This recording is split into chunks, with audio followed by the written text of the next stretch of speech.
Good morning, students. Me myself, Dr. Kumar Karthik, Assistant Professor, Department of History, TNB College, Bhagalpur. Students, आज हम लोग चर्चा करेंगे पलासी की लड़ाई के विषय में, यानी कि बैटल ऑफ पलासी, जो कि 23 जून 1757 ईस्वी में बंगाल के नवाब सिराजुद्दौला और अंग्रेजों के बीच में हुई थी। तो इस लड़ाई ने अंग्रेजों को बंगाल के साथ साथ एक तरह से भारत में राज्य करने की चाबी जो है वो सौंप दी थी। और यही लड़ाई बैटल ऑफ पलासी जो है, ये लड़ाई बहुत ही छोटे काल के लिए हुई। इस लड़ाई का परिणाम बहुत ही ज्यादा दूरगामी हुआ, जिन्होंने अंग्रेजों को भारत में साम्राज्य स्थापित करने का रास्ता दिया।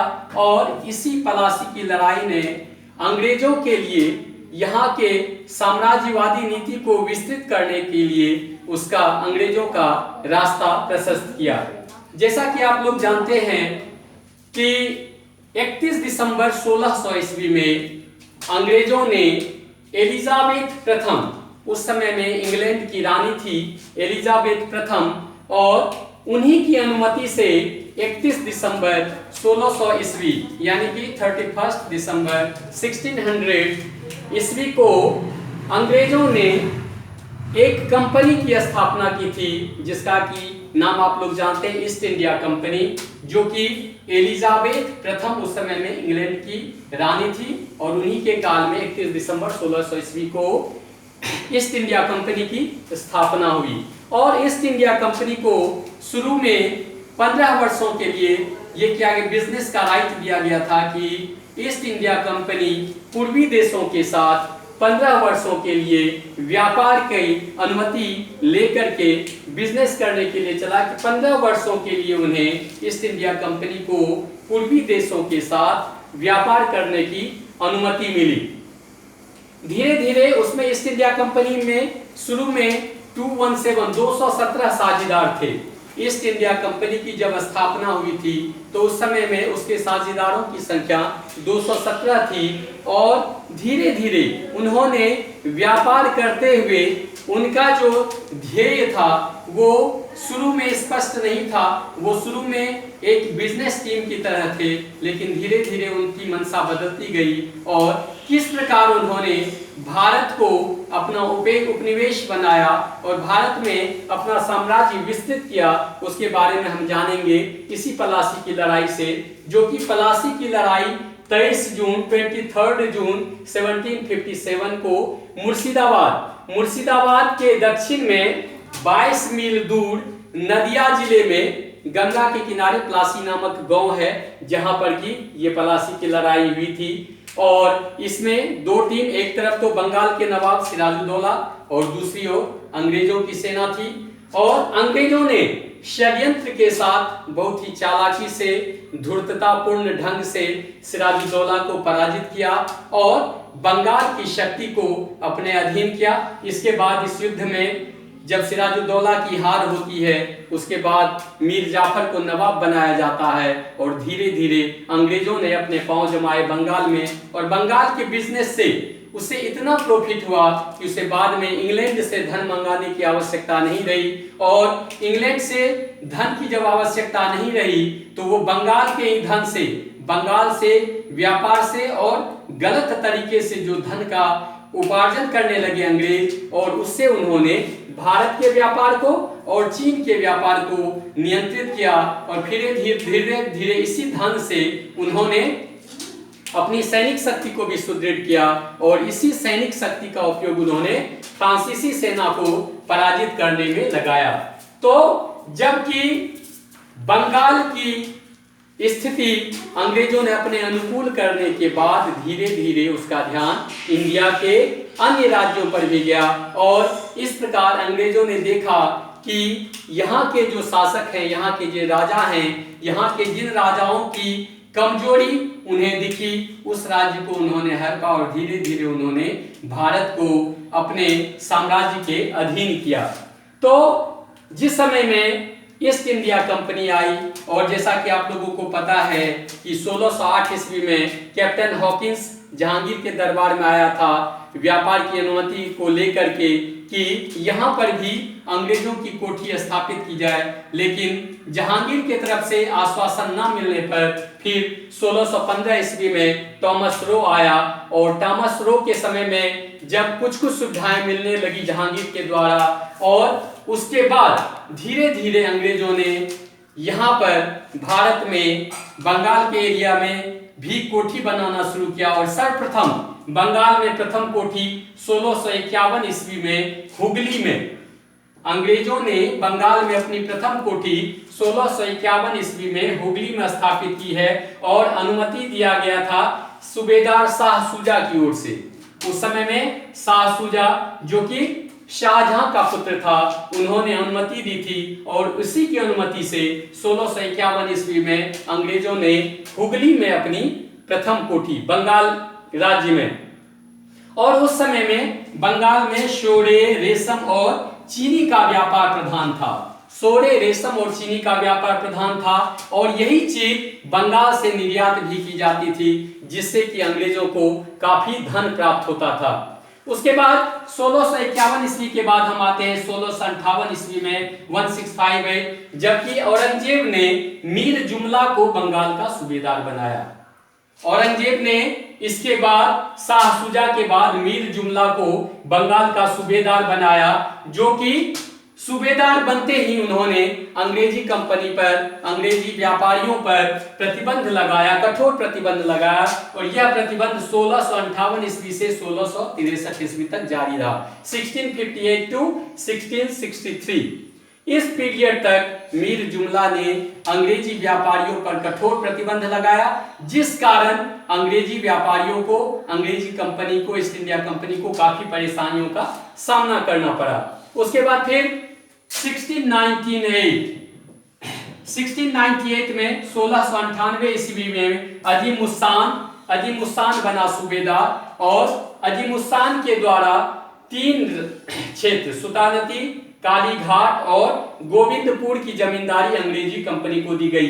1698 ईस्वी में 1698 में जब अजीम उस्सान सूबेदार बना बंगाल का, तो उसने सुल्तानती, कालीघाट और गोविंदपुर की जमींदारी अंग्रेजी कंपनी को दी, जिससे कि उसे व्यापार में काफी सुविधा मिली। और उसके बाद हम आते हैं, देखते हैं कि यही 1698 ईस्वी में जब सुल्तानती, कालीघाट और गोविंदपुर की जमींदारी मिली, तो इसी से 1700 ईस्वी में जॉब चार्नाक नामक अंग्रेज ने कलकत्ता की स्थापना की, और वहीं पर अंग्रेजों ने अपनी कंपनी फोर्ट विलियम नामक एक कोठी बनाई। कलकत्ता में ही सुल्तानती, कालीघाट और गोविंदपुर को मिला करके 1700 ईस्वी में जॉब चार्नाक ने कलकत्ता नामक जगह की स्थापना की, और वहीं पर फोर्ट विलियम नामक कोठी की स्थापना की गई। तो उसके बाद 1717 ईस्वी में फर्रुख सियर मुगल बादशाह, और इन्होंने फर्रुख सियर ने मुर्शिद कुली खां को बंगाल का सूबेदार बनाया। जैसा कि आपको पता है कि औरंगजेब की मृत्यु 1707 में हो गई है। उसके बाद औरंगजेब की मृत्यु के बाद बहादुर शाह शासक बना है, और बहादुर शाह के बाद 1717 ईस्वी में जब फर्रुख सियर शासक था, उसने मुर्शिद कुली खां को बंगाल का सूबेदार बनाया, और मुर्शिद कुली खां ने 1727 ईस्वी से 1727 ईस्वी तक वो बंगाल का सूबेदार रहा। 1717 से 1727 ईस्वी तक मुर्शिद कुली खां बंगाल का सूबेदार रहा, और इसकी खासियत यही रही कि इन्होंने भू राजस्व में एक नई व्यवस्था को जन्म दिया, और वो था इजारा व्यवस्था। इजारा व्यवस्था में भू राजस्व की वसूली के लिए ठेका दिया जाने लगा, और जो ठेका जिनको मिलता था वो मनमाने ढंग से किसानों से अपना टैक्स वसूलते थे। तो ये मुर्शिद कुली खां ने ही इजारा व्यवस्था को जन्म दिया, और मुर्शिद कुली खां का पीरियड है 1717 से 1727 ईस्वी, जबकि ये बंगाल का सूबेदार रहा। इन्होंने मुर्शिद कुली खां ने, जब इसे अजीम उस्सान से विवाद होने लगा, तो इसने 1727 ईस्वी से पहले 1727 ईस्वी में इसकी मृत्यु होती है, और जैसे ही ये बंगाल का सूबेदार बनता है और अजीमुस्तान से इसको विवाद होने लगा, तो इन्होंने अपनी राजधानी को ढाका से मुर्शिदाबाद स्थानांतरित कर लिया। तो मुर्शिद कुली खान ने सर्वप्रथम अपनी राजधानी ढाका से मुर्शिदाबाद स्थानांतरित किया और उसके बाद इसी के समय में 1717 से 1727 के बीच में मुर्शिद कुली खान था। 1719 ईस्वी में उड़ीसा को बंगाल से मिलाया गया। अब उड़ीसा राज्य की जो दीवानी थी वो भी बंगाल के राज्य में मिलने के बाद और अंग्रेजों को व्यापार में फायदा होने लगा। 1719 ईस्वी में उड़ीसा बंगाल से मिला है और फिर आगे देखेंगे 1732 में बिहार भी बंगाल से मिल गया है। तो 1719 ईस्वी में उड़ीसा और बंगाल की दीवानी एक हो गई। उसके बाद 1732 ईस्वी में बिहार, बंगाल और उड़ीसा, इस तीनों का राजस्व जो है वो अंग्रेजों को मिलने लगा। तो 1727 ईस्वी में जब मुर्शिद कुली खान की मृत्यु हुई, उसके बाद उसका दामाद शुजाउद्दीन बंगाल का सूबेदार बना। 1727 ईस्वी में मुर्शिद कुली का दामाद शुजाउद्दीन बंगाल का सूबेदार बना और इसी के टाइम में 1732 ईस्वी में बिहार को भी बंगाल से मिला दिया गया। तो 1719 ईस्वी में उड़ीसा बंगाल से मिला और 1732 ईस्वी में बिहार बंगाल से मिला। उसके बाद इसका शुजाउद्दीन का पुत्र सरफराज खान 1739 ईस्वी में बंगाल का सूबेदार बना, यानी कि 1739 ईस्वी में सरफराज खान जो है वो बंगाल का नवाब बना। उसके बाद 1740 ईस्वी में अलीवर्दी खान ने घेरिया, इसे कहीं कहीं गिरिया भी कहा जाता है, घेरिया के युद्ध में सरफराज खान को पराजित किया। 1740 ईस्वी में अलीवर्दी खान ने घेरिया या गिरिया के युद्ध में सरफराज खान को पराजित किया और स्वयं उसे बंगाल, बिहार और उड़ीसा की गद्दी उसे मिली और वो बंगाल, बिहार, उड़ीसा का नवाब बना। 1740 ईस्वी में अलीवर्दी खान ने घेरिया के युद्ध में सरफराज खान को पराजित करते हुए बंगाल, बिहार और उड़ीसा की नवाबी प्राप्त की। उसके बाद हम देखते हैं कि अलीवर्दी खान ने जिस समय में इसे सरफराज खान को पराजित किया, उस समय में ये मुगल बादशाह था मोहम्मद शाह रंगीला। तो उन्होंने अपनी स्थिति को सुदृढ़ करने के लिए अलीवर्दी खान ने 2 करोड़ का नजराना मोहम्मद शाह रंगीला को भेंट किया, जिससे कि उसकी गद्दी सुरक्षित रहे और मोहम्मद शाह रंगीला को यानी कि मुगल बादशाह को उसके प्रति कोई नाराजगी नहीं रहे। अलीवर्दी खान ने अपने समय में अंग्रेजों के साथ किसी भी प्रकार के विवाद को उत्पन्न नहीं किया, क्योंकि उन्होंने यूरोपियन की तुलना मधुमक्खी से की थी और अलीवर्दी खान का कहना था कि यदि यूरोपियन को नहीं छेड़ा जाए तो वो शहद देंगे, लेकिन अगर वो छेड़ा जाए तो जिस प्रकार एक मधुमक्खी को छेड़ने पर वो बहुत ज्यादा परेशान करता है और अगर नहीं छेड़ा जाए मधुमक्खी को तो वो शहद देती है, उसी तरह से यूरोपियन को अगर नहीं छेड़ा जाए तो बहुत सारी सुविधाएं मिल सकती है और अगर यूरोपियन को छेड़ा जाए तो परेशानियों के अलावा कुछ नहीं मिल सकता है। इस कारण अलीवर्दी खान ने अपने समय में अंग्रेजों से किसी भी प्रकार का कोई मनमुटाव नहीं किया। उसके बाद हम देखते हैं कि अलीवर्दी खान की मृत्यु हो जाती है 1756 ईस्वी में। 1756 ईस्वी में अलीवर्दी खान की मृत्यु होती है और अलीवर्दी खान को पुत्र नहीं था, उसकी 3 पुत्रियां थी अलीवर्दी खान की और 3 पुत्रियों में पहली पुत्री थी घसीटी बेगम और दूसरी पुत्री जो थी उसका जो कि ढाका के नवाब से उसकी शादी हुई थी और उसका पुत्र था शौकत जंग। शौकत जंग जो है वो इसके शौकत जंग अलीवर्दी खान की दूसरी पुत्री जिसकी शादी पूर्णिया के नवाब से हुई थी, घसीटी बेगम की शादी ढाका के नवाब से और दूसरी पुत्री जो कि शौकतगंज की मां थी तो शौकत जंग की मां की शादी पूर्णिया के नवाब से हुई थी और तीसरी जो बेटी थी अलीवर्दी खान की उसका बेटा था सिराजुद्दौला और अलीवर्दी खान की इच्छा थी कि उसके बाद सिराजुद्दौला ही बंगाल का नवाब बने। तो सिराजुद्दौला जिस समय में 1756 ईस्वी में अलीवर्दी खान की मृत्यु के बाद बंगाल का नवाब बना, उसे शुरू से ही विरोधियों का सामना करना पड़ा और सबसे ज्यादा विरोध उसके घर से ही था, उसकी मौसी घसीटी बेगम से और दूसरा विरोध मौसी के पुत्र शौकत जंग से। और अंत में उन्होंने 1756 ईस्वी में मनिहारी के युद्ध में शौकत जंग को पराजित किया। 1756 में जो मनिहारी का युद्ध हुआ उसमें सिराजुद्दौला ने शौकत जंग को पराजित किया और उस समय में शौकत जंग और घसीटी बेगम को भी अंग्रेजों का सहयोग प्राप्त था। अंग्रेज नहीं चाहते थे कि सिराजुद्दौला बंगाल का नवाब बने। उसे अपनी स्थिति पर यह हो रहा था, डर था कि अगर सिराजुद्दौला नवाब बनता है तो कहीं ना कहीं अंग्रेजों के व्यापार को नुकसान पहुंचेगा। इसलिए उन्होंने घसीटी बेगम और शौकत जंग को सपोर्ट किया। और उसी समय में इसका जो सेनापति था, बंगाल के नवाब सिराजुद्दौला की सेना का जो सेनापति था मीर जाफर, उसके मन में भी कहीं ना कहीं बंगाल का नवाब बनना, उसके बनने की इच्छा थी। उसके मन में भी इच्छा थी कि वो भी बंगाल का नवाब बने। तो वो भी किसी ना किसी तरह से अंग्रेजों से मिलकर के सिराजुद्दौला को परास्त करना चाहता था। और इसी समय में 1757 ईस्वी में पलासी की लड़ाई हुई है और उसी समय में यूरोप में सप्तवर्षीय युद्ध के चांसेस बन रहे थे। इंग्लैंड और फ्रांस के बीच में यूरोप के देश एक दूसरे के विरोध में थे और इस समय में सप्तवर्षीय युद्ध जो कि 1756 टू 1763 1756 ईस्वी से 1763 ईस्वी तक सप्तवर्षीय युद्ध हुआ है। तो इस डर से भी, सप्तवर्षीय युद्ध की शुरुआत होने के भय से भी अंग्रेजों ने यहाँ पर, उन्हें डर था कि सप्तवर्षीय युद्ध जैसे ही यूरोप में शुरू होता है तो उसका प्रभाव भारत में भी पड़ेगा और उससे अंग्रेजी सेना और फ्रांसीसी सेना भी प्रभावित होंगी यहाँ पर। इसलिए अंग्रेजों ने फोर्ट विलियम की किलेबंदी की।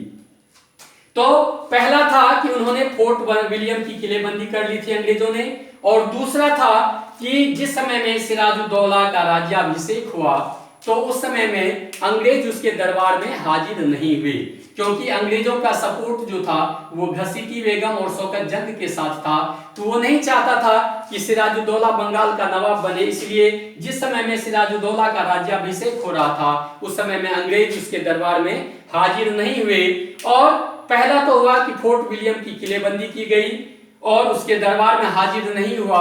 और तीसरा, सिराजुद्दौला के कान में ये भी खबर आ रही थी कि अंग्रेज जो है वो फर्रुखसियर के द्वारा जो दस्तक दिया गया है उस दस्तक का दुरुपयोग किया गया है और अंग्रेज व्यापारी कंपनी के अलावा अपने स्वयं के व्यापार में और स्वयं के साथ साथ दूसरे व्यापारियों को भी दस्तक बेच रहे हैं और उसका दुरुपयोग हो रहा है। तो ये तीन कारण जो है उसके बैकग्राउंड में है। पहला तो है कि फोर्ट विलियम की किलेबंदी है, दस्तक का दुरुपयोग है और सिराजुद्दौला के दरबार में अंग्रेजों का हाजिर नहीं होना। इसके कारण बंगाल के नवाब सिराजुद्दौला ने अंग्रेजों को सबक सिखाने के लिए अंग्रेजों पर आक्रमण किया और सबसे पहले उन्होंने 4 जून 1756 ईस्वी को कासिम बाजार कोठी का घेराव किया। 4 जून 1756 ईस्वी को बंगाल के नवाब सिराजुद्दौला ने कासिम बाजार कोठी का घेराव किया, उस पर आक्रमण किया और अंग्रेजों को परास्त किया। उसके बाद फिर 4 जून के बाद 15 जून 1756 ईस्वी को सिराजुद्दौला ने फोर्ट विलियम पर आक्रमण किया और अंग्रेजों को आत्मसमर्पण करने के लिए मजबूर किया।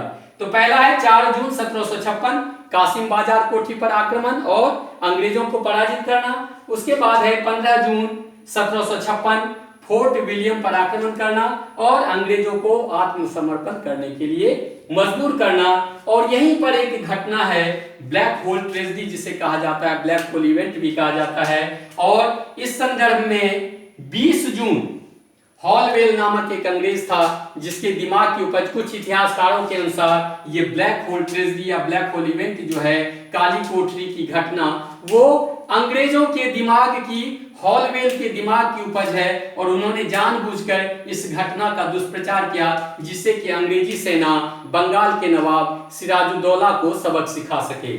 और कहा जाता है, हॉलवेल ने कहा कि 20 जून 1756 ईस्वी को सिराजुद्दौला ने 146 अंग्रेज को एक काली कोठरी में बंद कर दिया, जिस कोठरी की लंबाई थी 18 फीट और चौड़ाई थी 14 फीट 10 इंच। एक कोठी, काली कोठरी जिसको की छोटी सी कोठी, उसकी लंबाई 18 फीट और चौड़ाई 14 फीट 10 इंच। और इस काली कोठरी का उपयोग अंग्रेजों ने ही शुरू किया था और अंग्रेजों के द्वारा ही इस कोठरी का उपयोग शुरू किया था। जब कोई भारतीय इंडियन किसी भी प्रकार का विरोध करते थे अंग्रेजी सेना का या अंग्रेजी कंपनी का, तो उस कोठरी में बंद कर दिया जाता था। तो अंग्रेजों ने ही इस कोठरी का उपयोग शुरू किया और दुर्भाग्यवश 20 जून 1756 ईस्वी को सिराजुद्दौला ने 146 अंग्रेजों को, अंग्रेज बंदियों को उस कोठरी में बंद कर दिया, जिस कोठरी की लंबाई 18 फीट थी और चौड़ाई 14 फीट 10 इंच। तो 146 अंग्रेज बंदियों को उसमें कैद कर दिया गया, बंद कर दिया गया और गर्मी का मौसम रहने के कारण, भारी उमस रहने के कारण जब 23 जून 1756 ईस्वी को उस काली कोठरी को खोला गया तो उस 146 बंदियों में सिर्फ 23 बंदी ही जीवित बचे थे, जिसमें एक हॉलवेल भी था जिसके दिमाग की उपज, जिसने दुष्प्रचार करने हेतु इस घटना को उसके दिमाग की उपज मानी जाती है। तो यही काली कोठरी की घटना 20 जून 1756 से 23 जून 1756, जिसमें कि 146 अंग्रेजों में से मात्र 23 अंग्रेज ही बच गए, जिसमें से हॉलवेल ही एक था। और इस घटना को इतना दुष्प्रचारित किया गया था कि अब अंग्रेजों ने एक अच्छा मौका देखा कि किस प्रकार से इस घटना के मदद से, इस घटना का सहारा लेकर के बंगाल के नवाब सिराजुद्दौला को परास्त किया जाए। और अंत में उन्होंने मद्रास से अंग्रेजी सेना को बुलाया और जिस सेना का नेतृत्व क्लाइव कर रहा था, तो मद्रास से अंग्रेजी सेना को बुलाया गया। और जब अंग्रेजी सेना मद्रास से कलकत्ता आई है तो उसने 2 जनवरी 1757 ईस्वी को कलकत्ता पर अधिकार कर लिया। मद्रास से जो अंग्रेजी सेना आई उन्होंने 2 जनवरी 1757 ईस्वी को कलकत्ता पर अधिकार कर लिया और सिराजुद्दौला को मजबूर होकर के 9 फरवरी 1757 ईस्वी को अलीनगर की संधि करनी पड़ी। 9 फरवरी 1757 ईस्वी को अलीनगर की संधि क्लाइव की कूटनीतिक विजय थी और अलीनगर की संधि बंगाल के नवाब सिराजुद्दौला अंग्रेजों के बीच में हुई है। और इसमें जो है सिराजुद्दौला को 3 लाख रुपया क्षतिपूर्ति के रूप में भी देना पड़ा, यानी कि 9 फरवरी 1757 ईस्वी को अलीनगर की संधि होती है और अलीनगर नवाब के द्वारा, सिराजुद्दौला के द्वारा दिया गया कलकत्ता का नया नाम था। और उसके बाद क्लाइव ने अपनी कूटनीति से इसी बीच में मार्च 1757 ईस्वी में फ्रांसीसी बस्ती चंद्रनगर पर भी अधिकार कर लिया। 1757 ईस्वी के 2 जनवरी 1757 ईस्वी को अंग्रेजों ने, क्लाइव के नेतृत्व में जो अंग्रेजी सेना थी उसने कलकत्ता पर अधिकार किया। 9 फरवरी 1757 ईस्वी को अलीनगर की संधि हुई और उसके बाद इसी बीच मार्च 1757 ईस्वी में फ्रांसीसी बस्ती चंद्रनगर पर भी अंग्रेजों ने अधिकार कर लिया। तो इस प्रकार क्लाइव ने अपनी कूटनीति से सिराजुद्दौला के पक्ष में जो भी थे, जैसे कि आपको मैंने कहा उस समय में बंगाल के नवाब का सेनापति, बंगाल के नवाब की सेना का जो सेनापति था मीर जाफर, वो भी महत्वाकांक्षी था। तो क्लाइव ने उसे मिलाया, राय दुर्लभ को मिला लिया, दीवान चंद, बहुत सारे सेठ जो समय में थे, सबको अपनी ओर मिलाते हुए क्लाइव ने सिराजुद्दौला के अगेंस्ट में एक टीम खड़ी की, जिससे कि सिराजुद्दौला को पराजित करना आसान हो जाए। तो उसके बाद जब परिस्थितियां विपरीत हो गई, उसके बाद कोई चारा नहीं था सिराजुद्दौला के पास और अंत में अंग्रेजी सेना और बंगाल के नवाब की सेना दोनों आमने सामने होती है 23 जून 1757 ईस्वी को। 23 जून और 1757, 23 जून 1757 ईस्वी को पलासी की लड़ाई जो है, जिसमें कि एक और बंगाल के नवाब सिराजुद्दौला और दूसरी ओर अंग्रेजी सेना, और अंग्रेजी सेना भी नाम मात्र की, और उसके समर्थन में बंगाल के नवाब के ही जो विरोधी लोग थे वो मिले हुए थे अंग्रेजों में, और जिसमें कि सबसे बड़ा षड्यंत्रकारी था सेनापति मीर जाफर, और उसने बंगाल के नवाब का सहयोग नहीं किया और उस तरह से 23 जून 1757 ईस्वी को मुर्शिदाबाद के दक्षिण में, मुर्शिदाबाद से दक्षिण 22 मील दूर नदिया एक जिले का नाम है। नदिया जिले में एक जो है पलासी नामक गांव था। तो 23 जून 1757 ईस्वी को मुर्शिदाबाद से 22 मील दूर दक्षिण नदिया जिले में भागीरथी नदी के किनारे प्लासी नामक गांव में ये युद्ध हुआ और युद्ध कुछ ही देर का था, क्योंकि बंगाल के नवाब सिराजुद्दौला की सेना के जो भी प्रमुख अधिकारी थे, उसका सेनापति सब क्लाइव से मिला हुआ था, अंग्रेजी सेना से मिला हुआ था, और इस तरह से देखते ही देखते बंगाल के नवाब सिराजुद्दौला की सेना हार गई और मीर मदान जो कि इसका विश्वस्त सेनापति था वो भी मारा गया।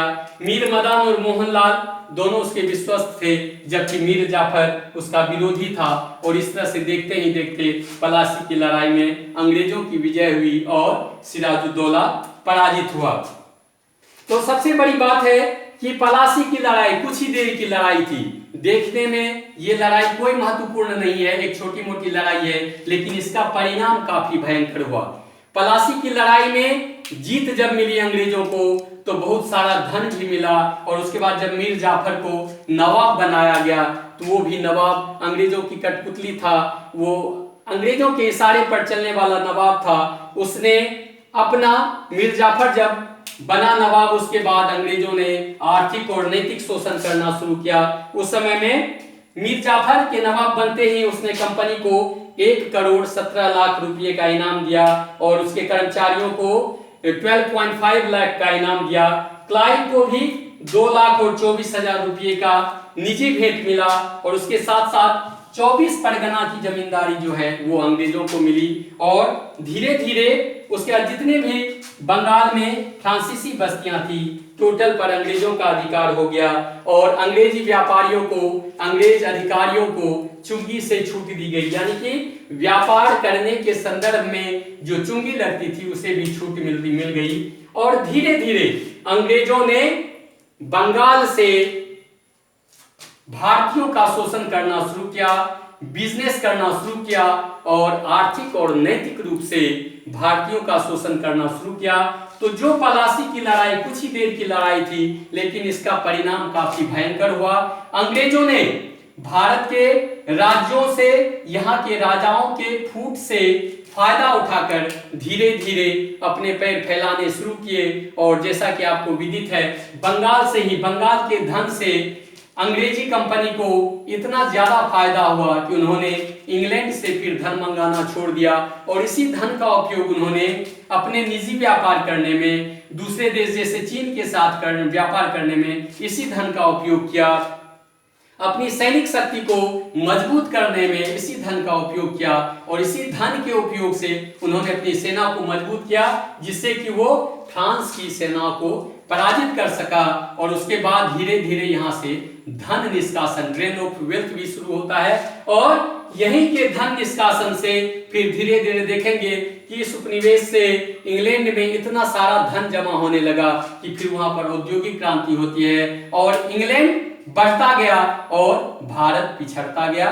धीरे धीरे अंग्रेजों के पांव जमते गए, और जैसा कि आपको पता है, इसने पलासी की लड़ाई ने एक प्रमुख भूमिका निभाई उसमें, और माना जाता है कि जो भी लड़ाइयां हुई हैं, अंग्रेजों ने भारतीयों के साथ जितनी भी लड़ाइयां लड़ी, उसमें हालांकि पलासी की लड़ाई छोटी सी लड़ाई थी, लेकिन इसका एक विशिष्ट स्थान है, क्योंकि इसके परिणाम काफी घातक हुए, इसके परिणाम काफी विध्वंसकारी हुए, क्योंकि इसके बाद अंग्रेजों ने धीरे धीरे बंगाल के धन से अपनी स्थिति को इतना मजबूत कर लिया कि उन्हें फिर भारत में आगे बढ़ने से कोई रोक नहीं सका, और भारत में उसका साम्राज्य कायम हुआ। धन्यवाद।